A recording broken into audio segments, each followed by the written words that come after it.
একটা আলুর 4 ভাগের 1 ভাগকে ভালো করে স্ম্যাশ করে নিয়ে একটু চালের গুঁড়ো মিশিয়ে স্কিনটাকে ভালো করে আমি স্ক্রাবিং করে নিচ্ছি। যাদের স্কিনে ব্ল্যাক হেডস হোয়াইট হেডস আছে, স্ক্রাবিং সপ্তাহে 3 দিন মাস্ট।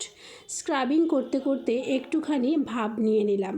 তাতে কি হবে, ব্ল্যাক হেডস হোয়াইট হেডসগুলো আলগা হয়ে যাবে, খুব সহজেই রিমুভ হয়ে যাবে এবং স্কিনটা একদম স্মুথ হয়ে যাবে। ফার্স্ট স্টেপে এটা করলাম। সেকেন্ড স্টেপে একটা ফেস প্যাক লাগাচ্ছি।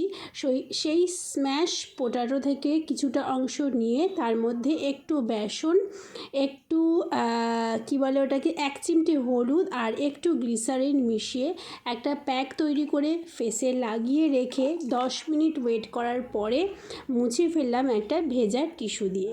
এরপরে মেখে নেব পছন্দের কী বলে ময়শ্চারাইজার। আমি মেখে নিচ্ছি নিভিয়া সফট।